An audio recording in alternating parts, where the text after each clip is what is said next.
Save me from editing.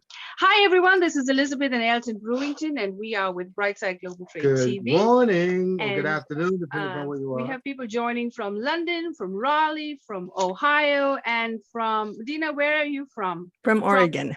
From Oregon. So this is going to be a fabulous broadcast. We're talking about UK and USA relations. And if everyone would just do a quick introduction, and before we bring our sponsor and keynote to present to us, a question is, what would you say if she told you that Shakespeare was really a woman? So over to you. Let's begin. Deena, give a quick introduction, and then we'll just go around and introduce everyone. Yes, my name's Deena Lindstedt, and I live in just outside of Portland, Oregon. And I started researching the Shakespeare authorship question way over 10 years ago. And I've come to the conclusion, because in my opinion, it's in plain sight, that a woman either influenced or wrote under the name of Shakespeare. And so I want to talk to you a little bit about my book, and also because the timing is correct for another Queen Elizabeth, who just last month passed away. I did a brief comparison between the two queens, and so I'll share that with you as well. Wonderful. So Jamie, tell us what's the time in London right now? It's 5:05 in the afternoon. And after that very lovely academic introduction from Deena, I feel like I'm going to let you down a bit by saying I'm the son of a guy who produced an absolute ton of cult TV and sci-fi shows like your favorite Fireball XL5, depending on where you are in the world, Space 1999, Thunderbirds, UFO, Captain Scarlet, Terrorhawks, and many others, 18 series in all.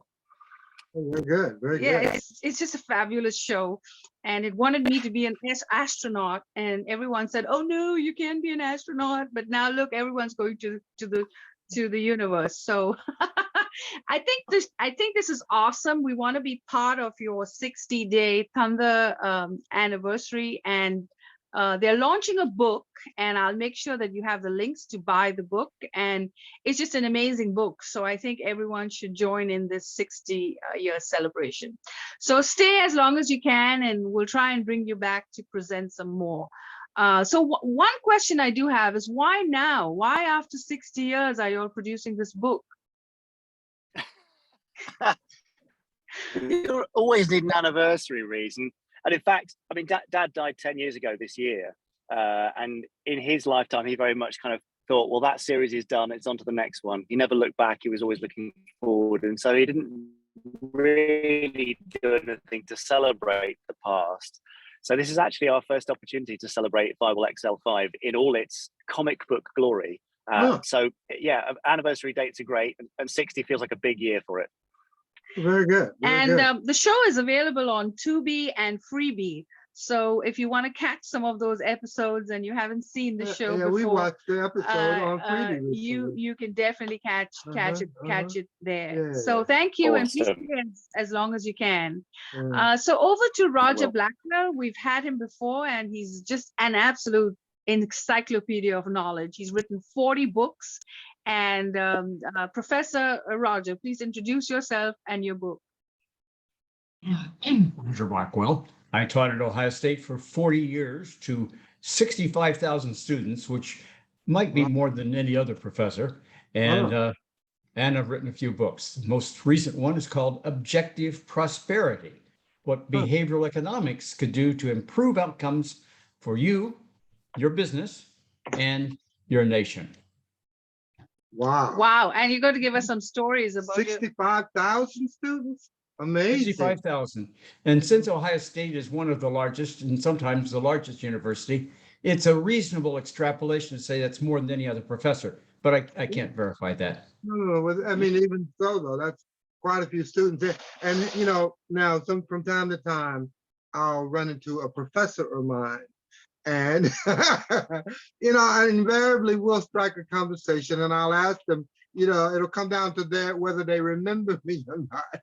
There are 65,000 students. I would guess to say, because you are seemingly very bright fellow, you can do 10 to 15%, right? I So, literally have students all over the world because besides at Ohio State, I taught at Stanford. I taught for 30 years in Africa, and I've taught in 40 different countries around the world. And so I have students. I was at a party recently, and a student came up and he said, "Oh, Professor Blackwell," he said, "your course changed my life." He said, "I'm a multimillionaire because of what you taught in that class." He said, "I have 19 patents to my life because to my name because you explained how to start businesses. So I dropped out of school and did, and now I'm a multimillionaire." And I said, "Well, dropping out of school was not part of what I was trying to teach, but well, that's marvelous. I won't take the thunder from the book, so we'll bring you back. But his book is about prosperity, and you can be prosperous wherever you are. So this is awesome. Thank you for joining us today. And over to Jackie. Jackie is an importer from the UK, and she also has a retail store here in Goldsboro, and her husband is a veteran.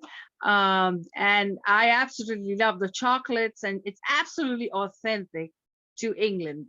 So she has nothing but authenticity, and she's going to be stocking up for Christmas, and we will be visiting her next week, and we'll be doing a Christmas segment on how to stock up to have an English Christmas if you want to have one. So Jackie, do you want to quickly introduce yourself and tell us about your store? And this is just introduction time right now, and then I'll bring you back to present. Yes, I am Jackie Longwell. I have lived in Goldsboro for 30 years. My husband was in the Airforce. And just the last 2 years, we established a store called BritFix so that we could stock British foods. There was a need for it. We're in a town or an area with a lot of expats. And when we first came here, we were able to get more, but it just grew and grew, and we've dealt with COVID, we've dealt with supply line issues, currently dealing with fuel surcharges. So yes, it's been an experience, and we are learning a lot, but we do have quite a faithful clientele now, and we're so thankful for that. Yeah. So get your chocolate fix at the BritFix store. Is Lindsay on? Lindsay, 1, 2, 3. Okay, she's not on yet. All right, I see Donna's on, and Donna was stationed in the United Kingdom. Donna, we are doing introduction. Yeah, I was blessed to, I served 30 years in the Air Force, and I was blessed to be stationed at RAF Upper Hayford when it was still an active base, and we had F-111 nuclear fighter bombers there. So we did a lot of training to basically prepare for World War III. I love my time there. I actually lived out in the community. I didn't live on base like a lot of people did.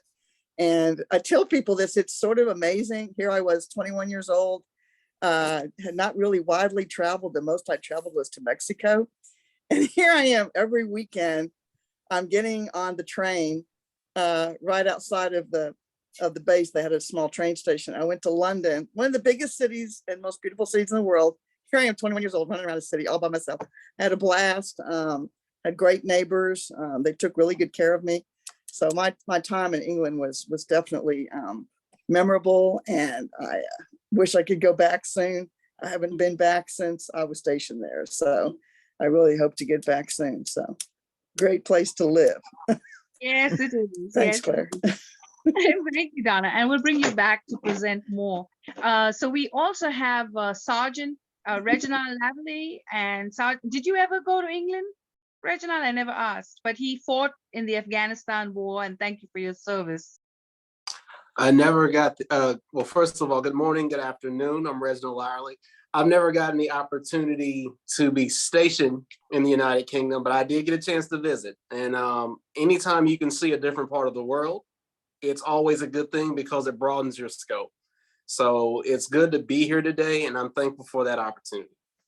That's great. Kia is teaching us about real estate and investing and how to get wealthy with real estate.